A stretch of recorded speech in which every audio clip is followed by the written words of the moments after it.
실은 처음 그 결정을 내렸을 때는 이렇게 실제적인 효과를 적어보지 않았는데 오히려 지금 적어보니까 되게 명확해지네요. 오늘은 신혼집에 대한 소재를 가지고 영상을 찍었습니다. 제가 올린 설문조사에 응답해주신 분들 감사합니다.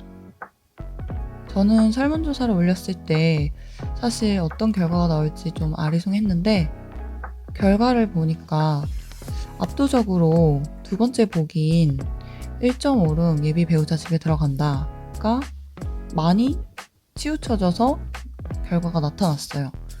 솔직히 말해서는 예상하지 못했고 은근히 1번 보기도 있을 것 같았는데 결과가 저희 부부가 실제로 선택했던 그 선택지가 결과가 나왔네요. 그런데 그 신혼집 제가 영상을 이 채널 첫 번째 영상으로 올렸었는데 반응이 참 흥미진진했습니다.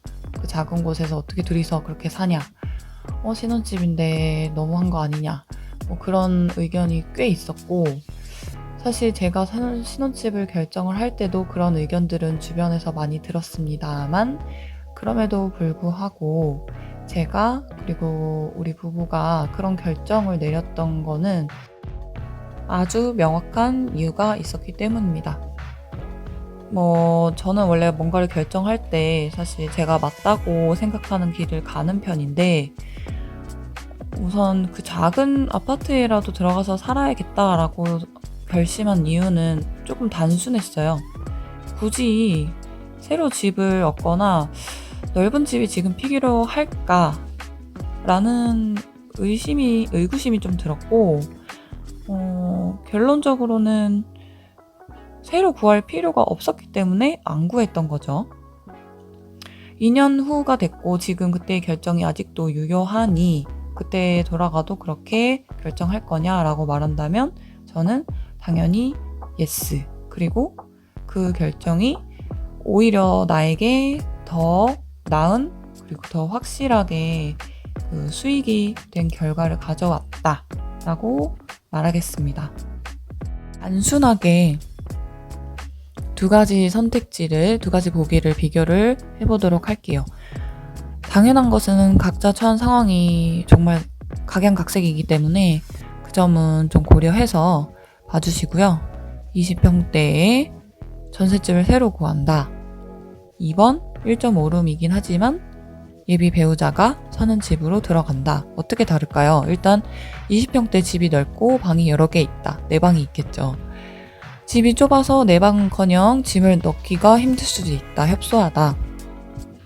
이사 비용, 이사를 해야 되고 그냥 들어가서 사는 거기 때문에 이사 비용 안 들고, 매물을 새로 탐색하는 에너지 상당히 드는 거 아시죠? 그것도 차이가 나겠고, 부동산 중개료 당연히 안 들겠죠. 그리고 청소비 등등 이사를 하면서 발생되는 부대 비용들이 차이가 나게 될 겁니다. 그리고 공간이 넓기 때문에 단순하게 생각해도 가구를 구매해야 되는 것이 더 많겠죠. 그래서 이렇게 적어보니까 실제로 제가 아꼈던 비용을 이렇게 적어볼 수 있었고, 10,000원 단위예요.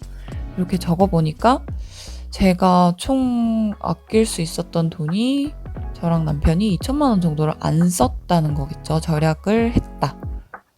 이건 예상치이기 때문에 정확하진 않습니다. 하지만 그래도 큰 금액 아닌가요, 여러분? 실은 처음 그 결정을 내렸을 때는 이렇게 실제적인 효과를 적어보지 않았는데 오히려 지금 적어보니까 되게 명확해지네요. 최소 2,000만 원 정도를 절약할 수가 있었고, 혹시나 해서 만들어놨던 마이너스 통장에서는 1원도 안 꺼내 쓰게 됐어요. 결론적으로는 오히려 돈이 남아가지고 결혼하고 나서 목돈을 만들어 놨었죠. 주변 지인들은 어떻게 너는 그런 선택을 할 수가 있었냐. 설문조사 결과는 2번 보기가 많았지만 주변에서는 되게 의아했거든요. 근데 저는 또 이 이유 또한 되게 명확했어요. 사실 결혼이란 독립을 하면서 부모님에게 큰 돈을 지원받기가 되게 염치가 없었다라는 생각이 들었고, 물론 그런 여유가 충분히 되어서 집도 선물로 턱턱 받고 있고 그런 친구들이나 지인들 보면은 솔직히 부럽기도 하고 했는데 부러워하면 제 상황이 해결이 되는 것도 아니고 내 선택이 맞다고 저는 믿었고 제가 할 수 있는 최선의 선택을 했다고 생각합니다.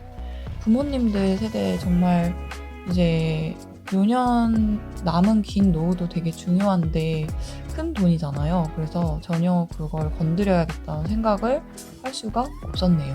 그리고 이런 선택을 하는 제 앞으로의 인생이 잘 될 거라는 이상한 믿음도 있었습니다. 그것이 맞았다고 확신이 든 게 머지않아서 저희가 남아있던 그 목돈을 보태가지고 집을 매수를 했고, 이로써 더 나은 결과를 확실히 앞당길 수 있었다라고 저는 정리해봤습니다. 마지막으로 제가 드리고 싶은 말, 그리고 되게 중요한 포인트를 다시 한번 짚어볼게요. 어떤 선택이든 간에 내가 취할 수 있는 것과 내가 포기해야 하는 것은 항상 동전의 양면처럼 동시에 생기기 마련입니다. 그 중에 내 앞길에 조금이라도 더 긍정적인 면을 가지고 있는 걸 선택을 하시면 되고, 제가 올렸던 설문조사에서 무조건 2번 보기를 선택하라는 그런 뜻의 영상은 절대 아닙니다. 오해 절대 하지 마시고요. 포인트는 내가 처한 상황에서 이제 필요한 지출을 최소화하고, 그리고 쓸데없는 것은 쓰지 않고, 그리고 나중을 위해서 더 크고 의미 있는 지출과 투자를 하기 위해서 그것들을 조금 세이브하자, 절약해보자 라는 것이 저의 설문조사의 숨은 참뜻이었습니다. 그래서 여러분들 앞으로 큰 계획을 가지고 계신 분들 미래지향적으로 방향을 잘 설정하시기 바라며, 결혼을 앞두고 있으신 분들도 이 영상이 조금 도움이 되는 계기가 되었으면 좋겠습니다. 앞으로도 커뮤니티에 제가 여러 가지 게시들을 할 텐데 설문조사도 있으면 참여도 잘 해주시고 다음 영상들도 기대해 주시기 바랍니다. 그럼 오늘은 여기까지 할게요. 안녕.